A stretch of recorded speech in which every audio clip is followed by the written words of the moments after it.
Genesis chapter 49, there are two stories left in the book of Genesis before we transition to the book of Exodus. These are the last things that take place in the life of Jacob or Israel. And in chapter 49, he speaks prophetically over each of his children. We're going to read through the prophecies that he speaks over them and just learn from them a little bit. And really, it's unique what he begins to say over his kids.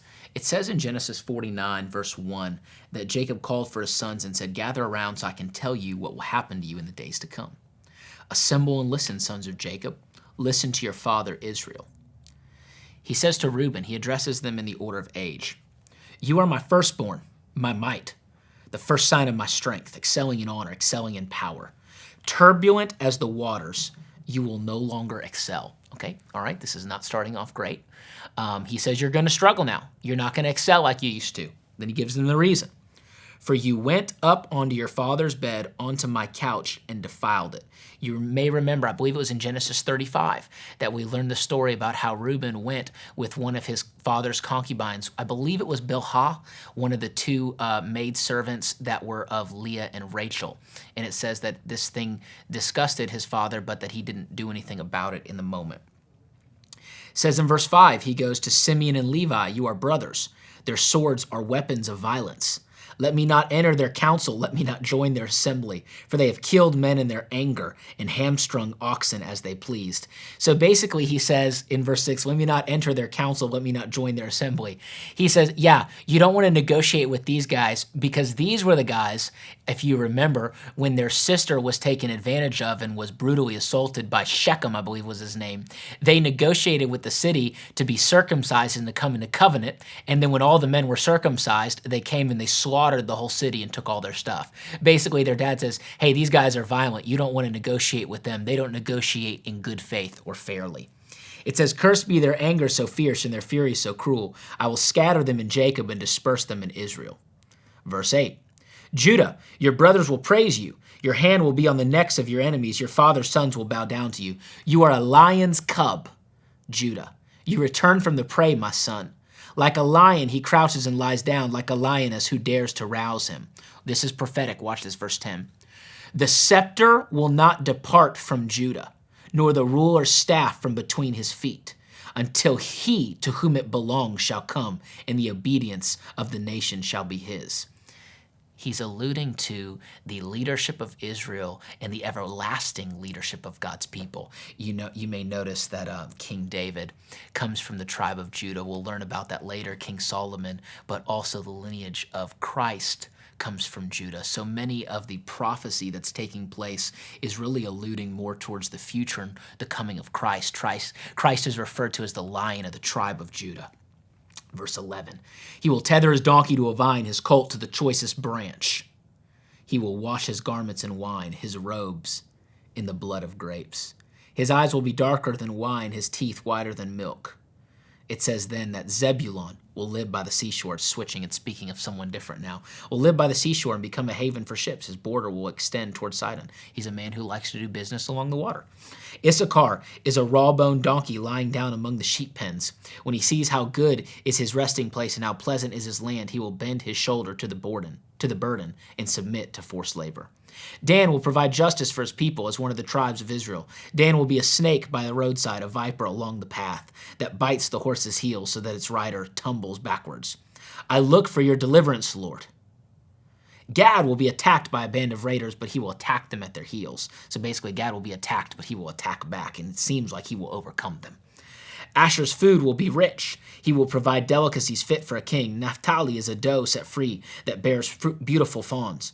Then he goes on and spends more time with Joseph. He says Joseph is a fruitful vine near a spring, whose branches climb over a wall. With bitterness, archers attacked him. They shot at him with hostility. Maybe it's alluding to his brothers. Maybe it's alluding to those that made false accusations against him.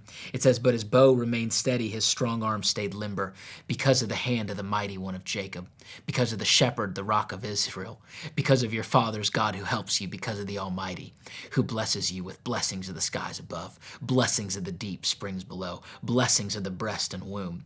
Your father's blessings are greater than the blessings of the ancient mountains, than the bounty of the age-old hills. Let all these rest on the head of Joseph, on the brow of the prince among his brothers. He calls him the prince among his brothers. Benjamin, the last one, is a ravenous wolf. In the morning he devours the prey. In the evening he divides the plunder. It's kind of an interesting prophecy to be spoken of by your father. He says, my son, he's a ravenous wolf. He devours his prey, and he splits everything that he plunders. All these are the 12 tribes of Israel, and this is what their father said to them when he blessed them, giving each the blessing appropriate to him. I find that interesting. It says giving each the blessing appropriate to them. Verse 29, then he gave them these instructions. I am about to be gathered to my people. Bury me with my fathers in the cave in the field of Ephron the Hittite, the cave in the field of Machpelah near Mamre in Canaan, which Abraham bought along with the field as a burial place from Ephron the Hittite.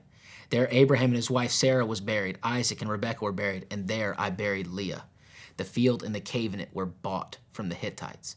When Jacob had finished giving instructions to his sons, he drew his feet up into the bed, breathed his last, and was gathered to his people. I want to share with you a unique detail that we find here. There were 4 different women that Jacob had children with Leah, with Rachel, and with the 2 maidservants. I know one was named Bilhah. I cannot remember the name of the other one. But his 12 sons came from those 4 different women. And we remember the contention that took place between Rachel and Leah. But we also remember that Rachel, throughout her life, would bring forth a lot of drama and tension, a lot of competition, but also that she would take her father's false gods. And in many ways, it didn't seem like Rachel really was all in with God, if you will. What's interesting is that just as Abraham was buried with Sarah and Isaac with Rebekah, Jacob chose to be buried with Leah. Now, even though his whole life it seemed that she was never shown favor, that she was never his favorite, that she was never his preference, or she was never his choice, when he's chosen to be buried, when he goes to be with the Lord, he chooses to be buried with Leah. I find that fascinating. He buried Rachel along their journey. Not on the side of the road, if you will, but as they were traveling, he buried her. But when Leah died, he buried her with his fathers, and he chose to be with her. I find that interesting how, even though she was not as beautiful as the Bible portrayed Rachel to be, she was faithful. And she was a faithful woman, and she served her husband, and she loved her husband, and at the end of her life, she was buried with her husband. I don't know what that speaks to you, but to me, I find that an interesting detail that God chooses to place in the Word that shows to me the value of being faithful. And especially to our younger generation, looks aren't everything. Looks fade. At the end of the day, the heart's what really matters. Let's finish with chapter 50 as we close out the book of Genesis. It says that Joseph threw himself on his father and wept over him and kissed him. Then Joseph directed the doctors in his service to embalm his father Israel. So the physicians embalmed him, taking a full 40 days, for that was the time required for embalming, and the Egyptians mourned for him for 70 days. Basically, they preserved his bones, his body. When the days of mourning had passed, Joseph said to Pharaoh's court, if I found favor in your eyes, speak to Pharaoh for me. Tell him my father made me swear an oath and said I'm about to die. Bury me in the tomb I dug for myself in the land of Canaan. Now let me go up and bury my father, and then I will return. Pharaoh said, go and bury your father, as he made you swear to do. So Joseph went up to bury his father. All Pharaoh's officials accompanied him, the dignitaries of his court and all the dignitaries of Egypt, besides all the members of Joseph's household and his brothers and those belonging to his father's household. Only their children and their flocks and herds were left in Goshen. Chariots and horsemen also went up with him. It was a very large company. When they reached the threshing floor of Atad, near the Jordan, they lamented loudly and bitterly. And there Joseph observed a 7-day period of mourning for his father. Verse 11. When the Canaanites who lived there saw the mourning at the threshing floor of Atad, they said, the Egyptians are holding a solemn ceremony of mourning. That is why the place near the Jordan is called Abel Mizraim, means mourning of the Egyptians. So Jacob's sons did as he had commanded them. They carried him to the land of Canaan. They buried him in the cave near the field of Machpelah near Mamre, which Abraham had bought, along with the field as a burial place from Ephron the Hittite. After burying his father, Joseph returned to Egypt together with his brothers and all the others who had gone with him to bury his father. Now after this, Joseph has some conversations with his brothers because, rightfully so, they were concerned. Now that dad's dead, he's going to kill us. But Joseph wasn't like that. When Joseph's brothers saw that their father was dead, they said, what if Joseph holds a grudge against us and pays us back for all the wrongs we did? So they sent word to Joseph saying, your father left these instructions before he died. It's kind of comical. This is what you are to say to Joseph. I ask you to forgive your brothers the sins and the wrongs they committed in treating you so badly. Now please forgive the sins of the servants of the God of your father. When their message came to him, Joseph wept. His brothers then came and threw themselves down before him. We are your slaves, they said. But Joseph said to them, do not be afraid. Am I in the place of God? He asked this question. He says, am I in the place of God? Verse 20, you intended to harm me, but God intended it for good, to accomplish what is now being done, the saving of many lives. This scripture, Genesis 50:20, really is a powerful scripture. What the enemy means for evil, God can turn to the good. That's where that biblical principle is first referenced. In Romans 8, it says God works all things together for the good for them that love God and are called according to his purpose. The root, the principle of that scripture is found in Genesis 50, verse 20, when Joseph said to his brothers, what you meant for evil, God used for good, not just for me, but to save our family and all that are around us. Verse 21, so then don't be afraid. I will provide for you and your children. And he reassured them and spoke kindly to them. Joseph stayed in Egypt along with all his father's family. He lived 110 years and saw the third generation of Ephraim's children. Also the children of Machir, son of Manasseh, were placed at birth on Joseph's knees.